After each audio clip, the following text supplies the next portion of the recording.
Hello and welcome, everyone. I am so excited that everyone is here. Welcome to Common Table Conversations.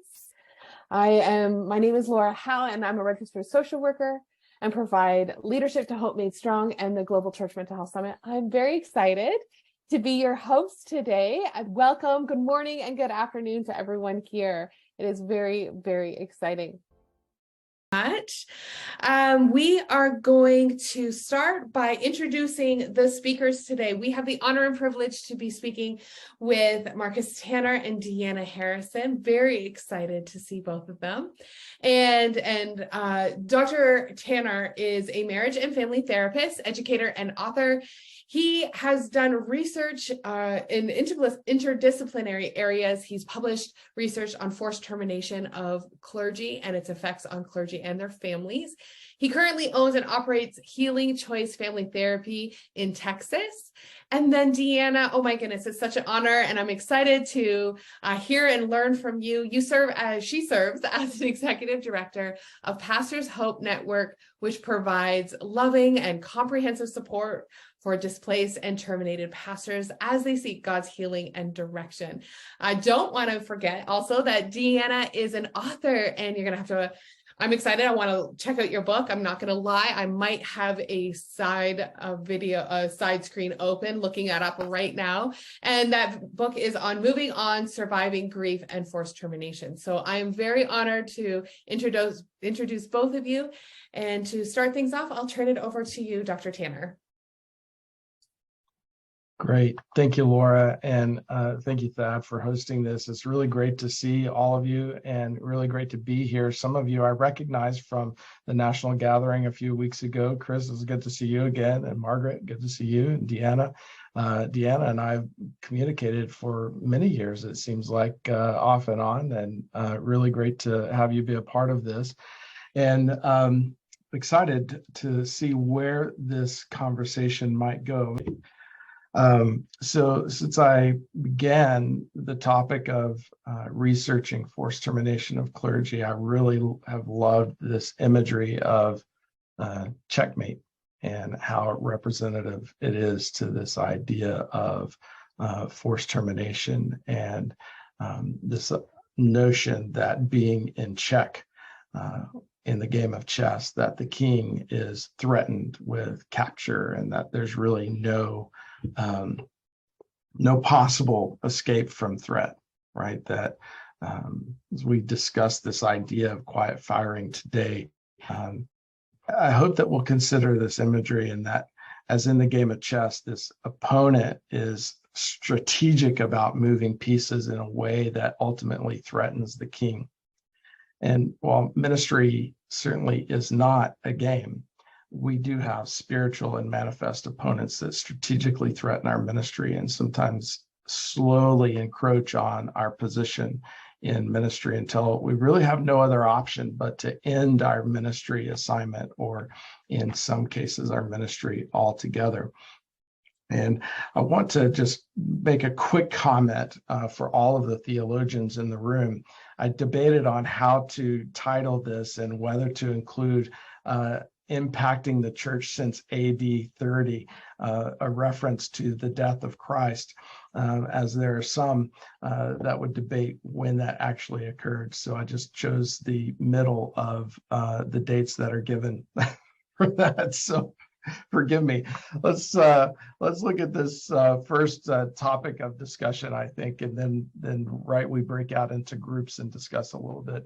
So again, some scholars will agree that it's not possible to really sequentially arrange all of the events of the life of Christ, and talking about the gospel, or using the Gospel of John for framing sort of the understanding of Jesus's ministry in relation to attempts by the church to stop it.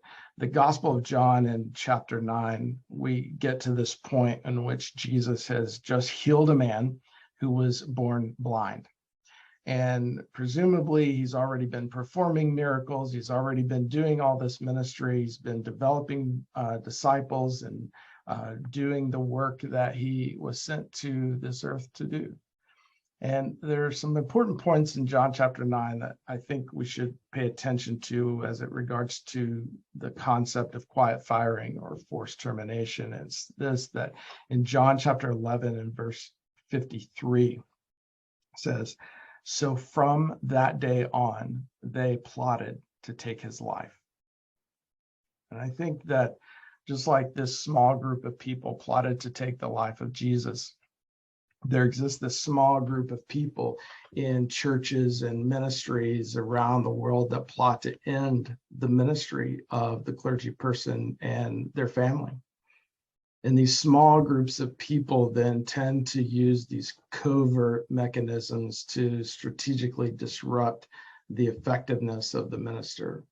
And sometimes these strategies include leaving the church for a time, no longer contributing financially to the church, no longer contributing their time as a volunteer at the church, or other ways by spreading gossip about the clergy person and or their family. There are then other times where the bullying behavior that happens is more overt, but still clandestine in nature.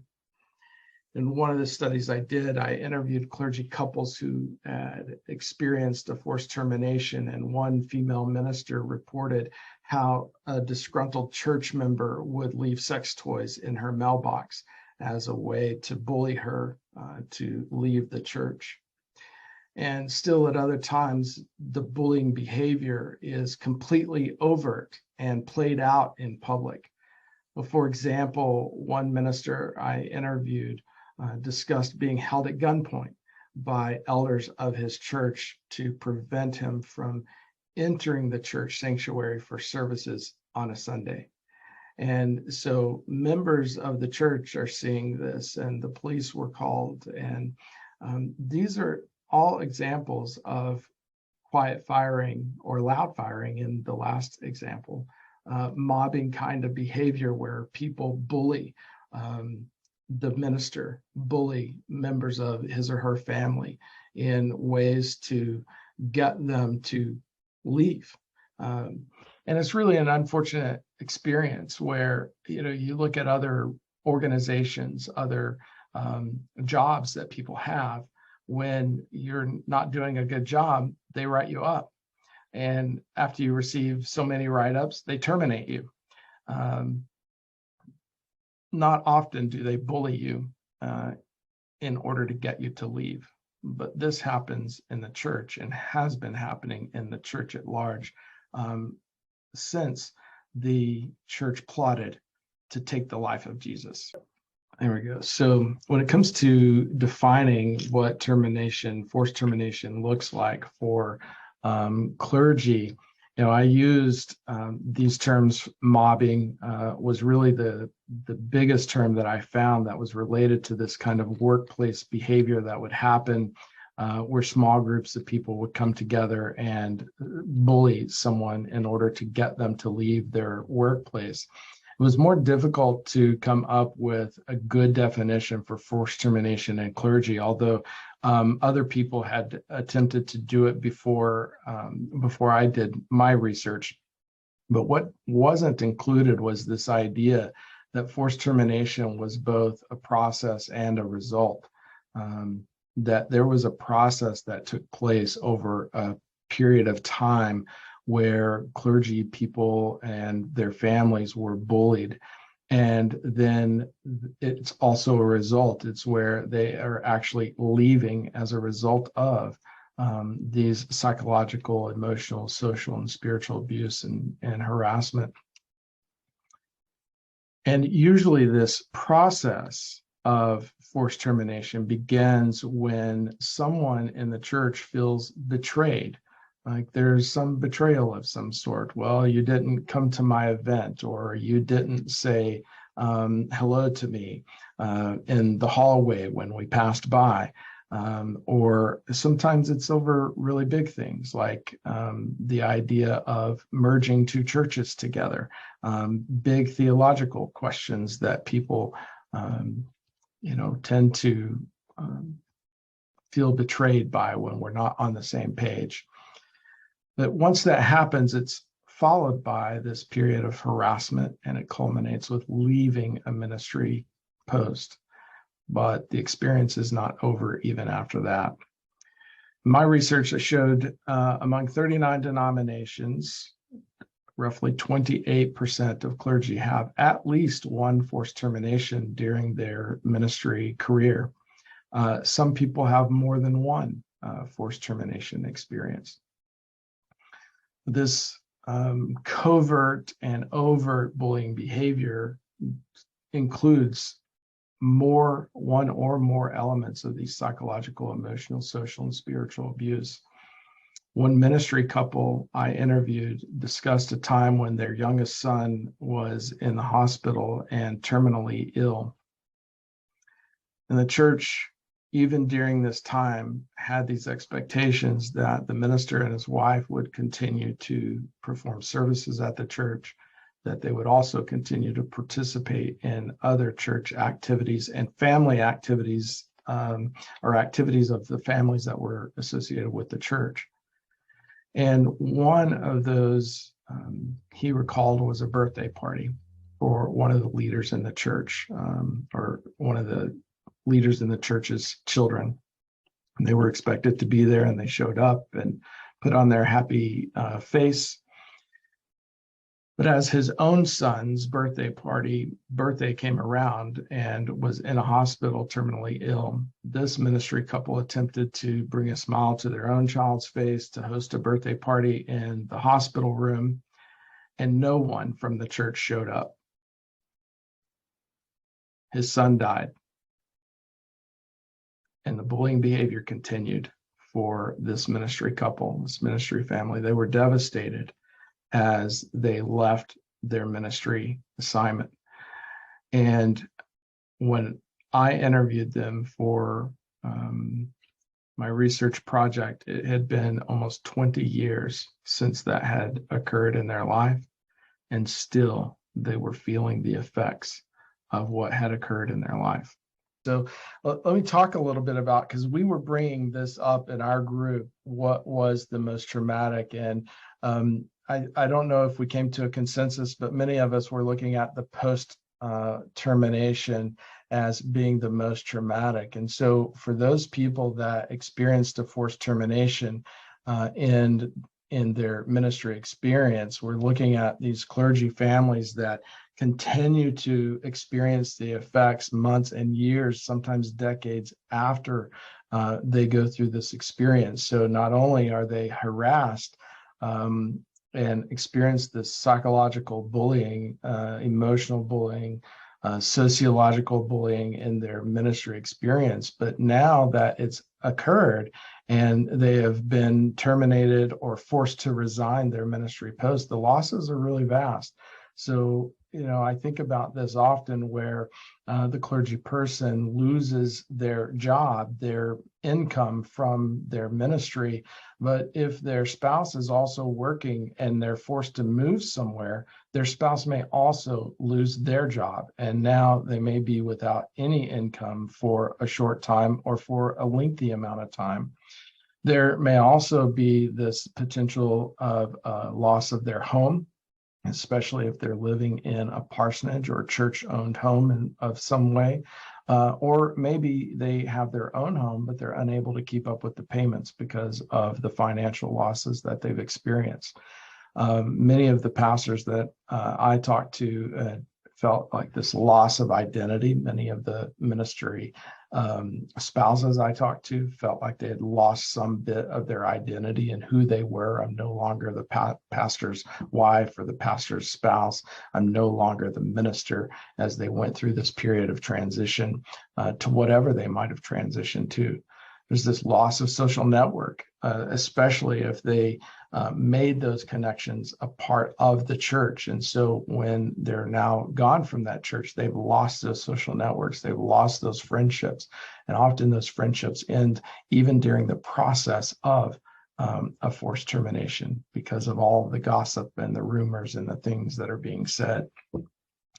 In addition to these kinds of losses, one or more of the family members may actually experience short and long-term mental and physical health effects as a result. And so in the research that I've conducted, we see both members of the clergy and their spouse. In those cases where the clergy member was married, they have significantly more physical health problems than someone who has not experienced a forced termination. And they have significantly more symptoms of generalized anxiety disorder, more symptoms of depression, and on 3 different measures of PTSD, they had significant experiences of the symptoms of post-traumatic stress disorder. And so those continued for a long time. And one of the things that I might add to this is that when we were presented with the question just before we broke in the last group, that perhaps the post-termination is more detrimental to someone who's gone through this experience. You know, if they are meeting the criteria for a diagnosis of PTSD as a result of their experience, those effects stay with them. And because I know this isn't really our topic, but because there's a large stigma around mental health in the church, then we have clergy leaders that aren't getting the help that they really could benefit from. And so they're just trying to deal with these symptoms or these diagnoses that they fit without any professional help. And I think that's really difficult then for clergy leaders and their families to deal with these experiences of forced termination, and then often carry that with them, whether they go to another ministry assignment or leave the ministry altogether. They're still carrying around the effects of a forced termination, which is really quite detrimental to their health. So I'll turn it back over to Laura.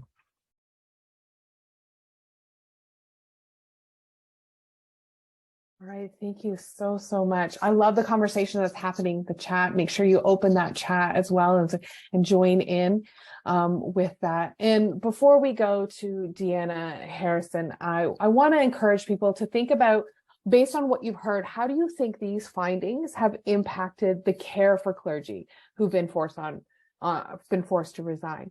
And we have a tremendous amount of wisdom on this call, tremendous amount of knowledge and background and experiences.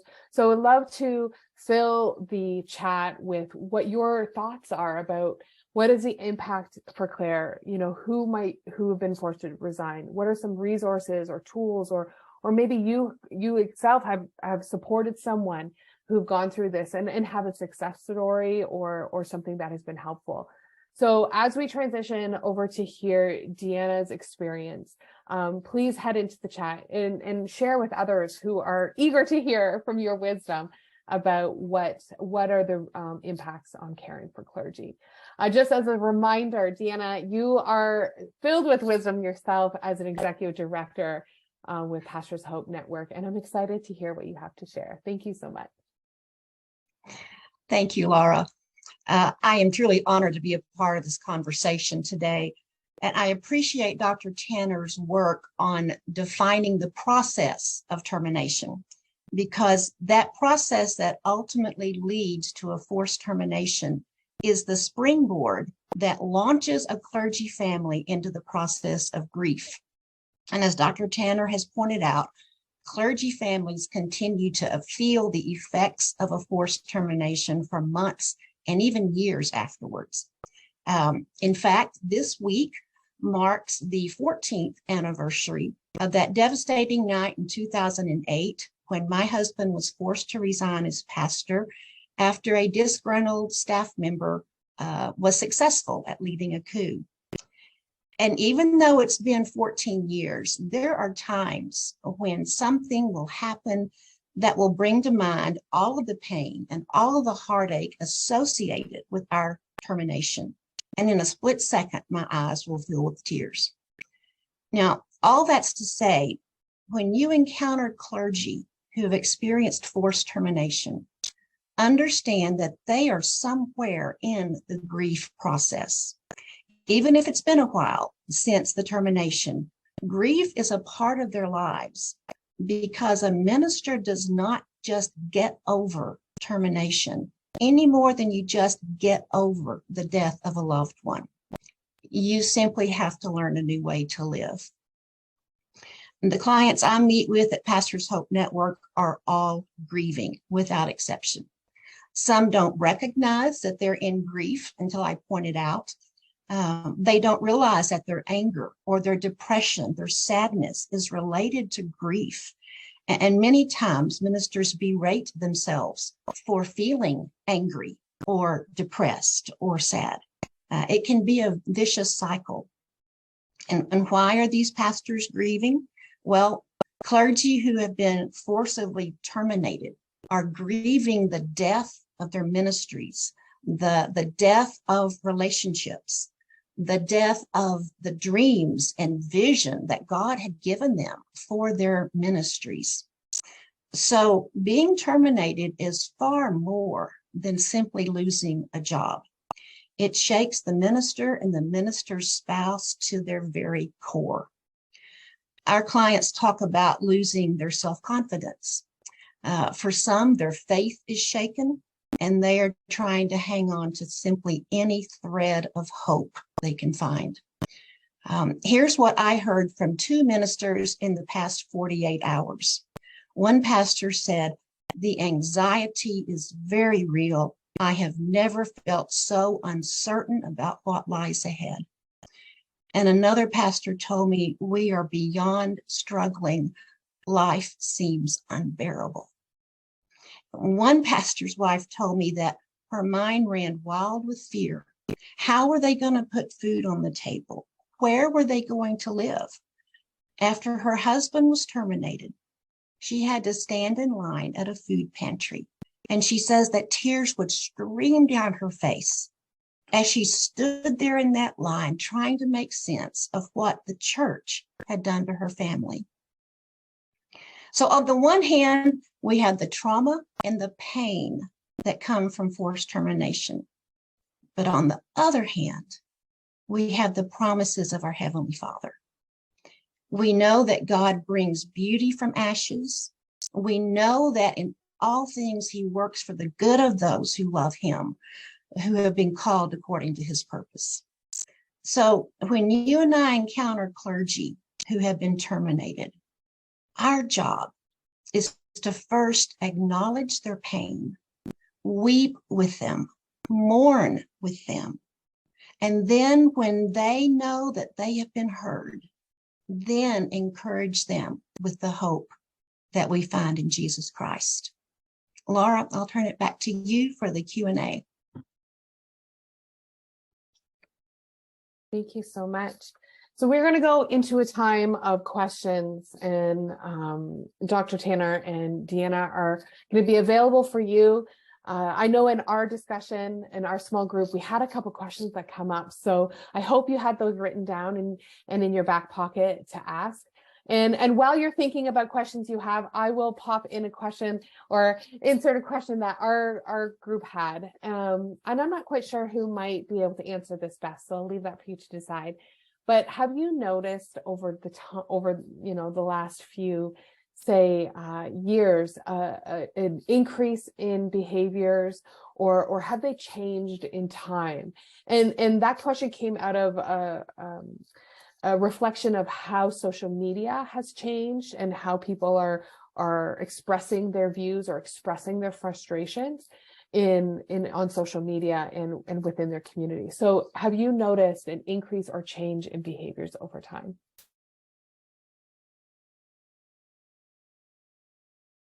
Well, I would say definitely anything is acceptable, it seems like, on social media. And so pastors can be the targets. If they just don't like his sermon, they will attack him on social media. So I think just the changes in our culture in the last few years, that just about anything is okay to say, and you're going to have a group of people who support you in what you say. So I do think it's more difficult to be in ministry now. Yeah, I think that's a good point, Deanna, especially when we have after COVID or through COVID, a lot of churches, a lot of pastors were posting their ministry on Facebook or on some social media feed of some sort, and then opening that up for comments, presumably to their congregation that would, amen their sermon. But in some cases, there were people who were attacking them and making disparaging comments as a result of being able to access that through social media. I think the mechanisms in which people harass have changed. The fact that people still harass and bully has not changed.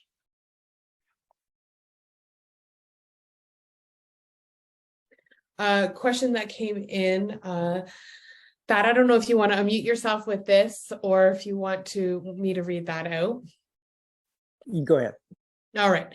So question came in, how do you nurture calling in pastors who have been forced out? So how do you nurture calling in pastors who have been forced out? So how do you reach out and support them and nurture them? One of the things that I do with our clients is help them understand that just because a church doesn't sign your paycheck does not mean you're not in ministry. There are many, many areas of ministry outside of the organized church.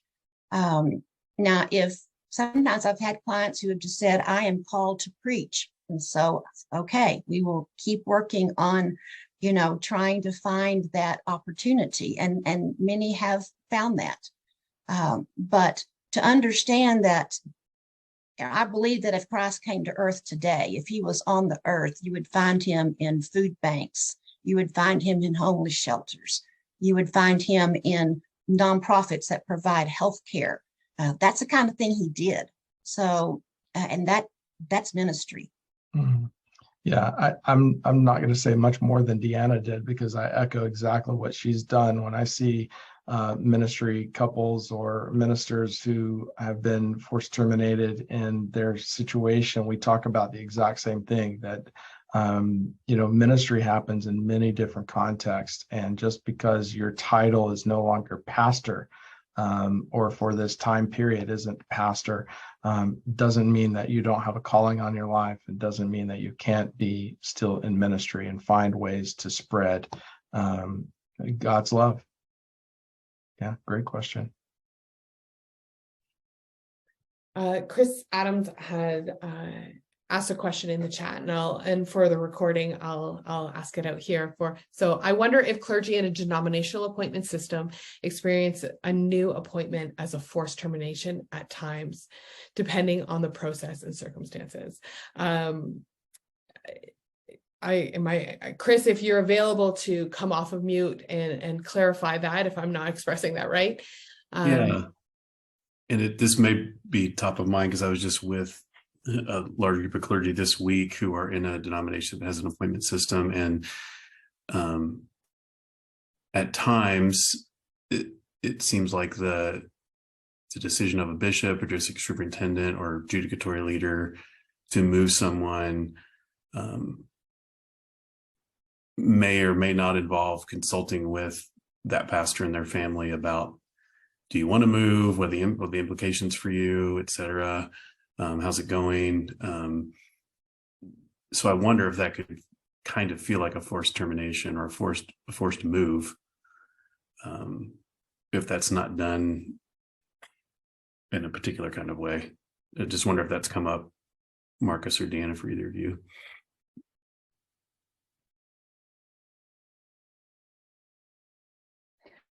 Yes, I have had some clients who are in a denomination and they do work closely with their denominational leaders. It seems that I see it as advantageous for a denomination to have some sort of system in place. And I'm well acquainted with denominations that have no system in place. So there's absolutely no protection for a minister going through, a bumpy road at their church. I'm not sure if that really answered the question. Marcus, you want to take it from here? Well, yeah, I was going to say that there was a large portion of the research that I've done where there was a system, for example, Methodist ministers who have a system in place for moving from church to church after a certain period of time. And I don't understand all of the intricacies of that particular system, but I think it depended, at least in my research, on the process, like what happened. Many of them knew that it was an itinerant system and knew that they would go from church to church. And so they really didn't have a problem with that. And there seemed to be, again, I don't understand all the intricacies of it, but there seemed to be some option when there was a church that really liked the minister really liked the church, that they might be able to stay under some circumstances. But it all depended on the process. And so there were many people that I interviewed that talked about this process of bullying behavior that happened in the church. And regardless of the system that was in place, they experienced these same kinds of traumatic effects. Thank you so much. I'm just noticing the time, and that this is the time that we agreed that we will end it now. So thank you everyone for joining us today. We want to honor your time and your commitment. I'm excited to share that our December Common Table Gathering is already scheduled and ready, and you can register for that at a link that's going to be shared just now. It's going to be on Thursday, December 1st at 1:30. And our speaker that day is going to be Alan Cooperman. He's the Director of Religion Research at Pew Research Center. Alan's going to be presenting on the future of religion in America. And it's really going to be discussing about the accelerating trend towards secularization and how it's reshaping North America's religious landscape. And it has profound impacts on the Christian congregations and their leaders. So I'm excited to hear from Alan and how he will share how these trends are moving and what to expect in the coming decades.